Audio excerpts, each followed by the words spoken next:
ফিরে এলাম বিরতির পর চ্যানেল ওয়ানে বই আড্ডা লিকার অনুষ্ঠান নিয়ে। আজকে আমাদের সঙ্গে আছেন প্রখ্যাত রবীন্দ্র গবেষক, চক্ষু রোগ বিশেষজ্ঞ ডক্টর পূর্ণেন্দু বিকাশ সরকার, যিনি গীতবিতান তত্ত্ব ভাণ্ডারের জন্য আকর গ্রন্থ, তার জন্য আনন্দ পুরস্কার পেয়েছেন। আজকে পূর্ণেন্দুবাবু আমাদের সঙ্গে আছেন। পূর্ণেন্দুবাবু, আর একটা বই আপনার খুব নাম শোনা যায়, এটাও বোধহয় আনন্দ পাবলিশার্স বা তারাই হয়তো বার করেছে, গীতবিতানের এই গানের অন্তরালে, রবীন্দ্র গানের অন্তরালে। এই ব্যাপারটা কি একটু গানের অন্তরালে?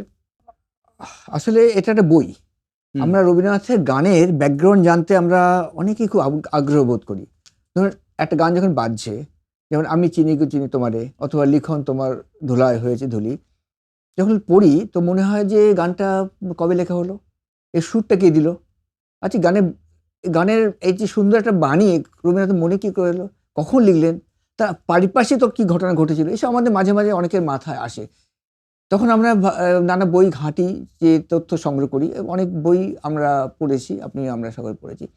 তো আমি যখন এই ধরনের কাজ করে শুরু করলাম একটা গানের অন্তরালে নিয়ে, আমি 251খানা গান, রবীন্দ্রনাথের গানকে আমরা সমৃদ্ধভাবে তথ্যগতভাবে এবং কিছুটা ভাষা দিয়ে সুন্দর করে পরিবেশন করলাম। একটু শুনি ওই বইটা থেকে, যদি একটু কোনো ছোট পড়ছি। অংশ আপনি আমাদের শোনান। হ্যাঁ, আমি একটা বলি। এই বইতে একটা গান আছে, লিখন তোমার ধুলায় হয়েছে ধুলি। একটু একটা প্যারাগ্রাফ পড়ছি। মনের মধ্যে সুর জেগে উঠলেই রবীন্দ্রনাথের কলমের মধ্যে দিয়ে তা প্রতিফলিত হতো। এছাড়া মাঘোৎসব, বর্ষমঙ্গল ইত্যাদি নানা অনুষ্ঠানে এবং বিভিন্ন নাটকের প্রয়োজনে তিনি অসংখ্য গান তাকে লিখতে হয়েছে। উপরন্তু নানাজনের অনুরোধে তার সঙ্গে ছিলই, কিন্তু মাঝে মাঝে কিছু ঘটনার তাৎক্ষণিক আবেগ তার কবিমনকে গভীরভাবে নাড়া দিত, আর তার অভিঘাতে সৃষ্টি হয়েছে অনেক গান। যেমন আলিপুরের প্রশান্ত মহাল অনবিশের বাড়িতে এক তরুণ কবির কবিতা লিখবার ব্যর্থ প্রয়াস দেখে তিনি লিখলেন, তোমার বিনায় আমার গান ছিল। অথবা লাহোরে বিপ্লবী যতীন দাসের মৃত্যু বেদনায় লিখেছেন, সর্বখর্ব তারে দহে।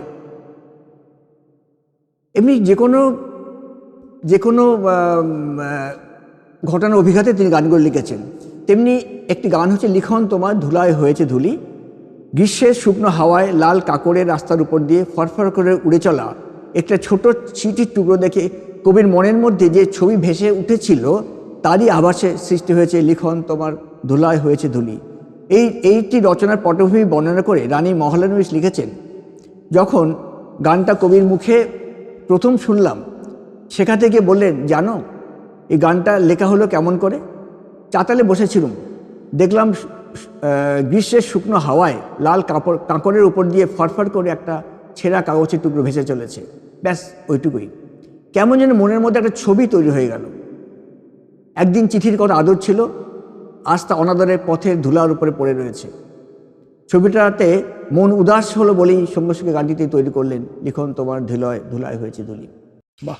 এই গানটা তো খবরটা পড়া হলো, কিন্তু বইটার বিশেষত যে গানটা যদি পড়লো, এখানে একটা ছোট্ট কিউআর কোড দেওয়া আছে, আমি দর্শক দেখাতেছি। এই কিউআর কোডের উপর যদি মোবাইলটা এনে রাখা হয়, গানটা সেখানে সরাসরি বেজে উঠবে।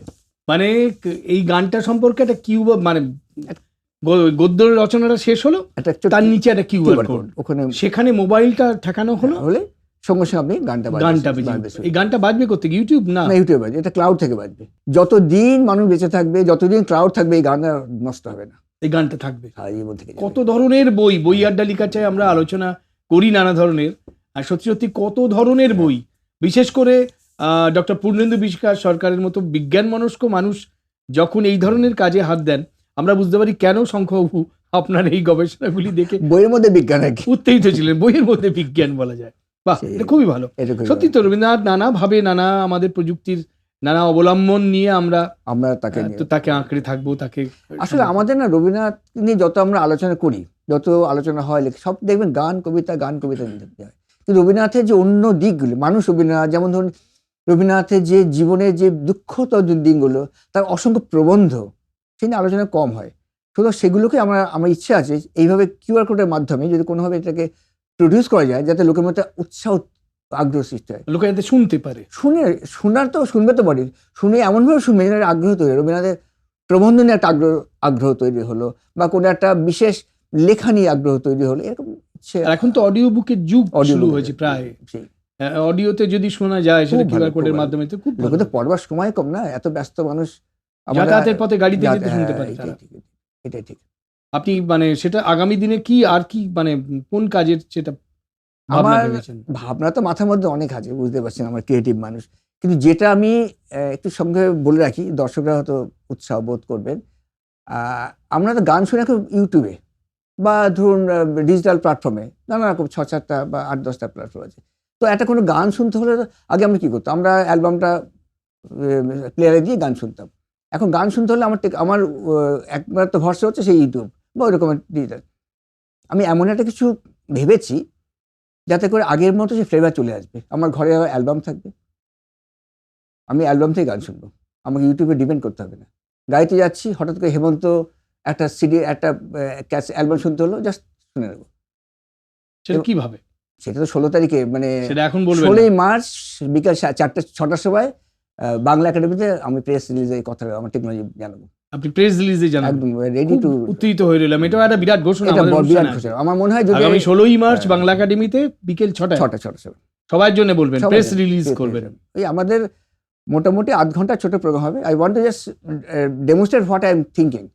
আমি আশা করি এরপর মানুষ গান সমাজের সব আমরা অনেকেই এবার আমরা আমাদের পকেটে করে, আমরা হাতে করে আমরা সেই অ্যালবামটা নিয়ে বেরোবো।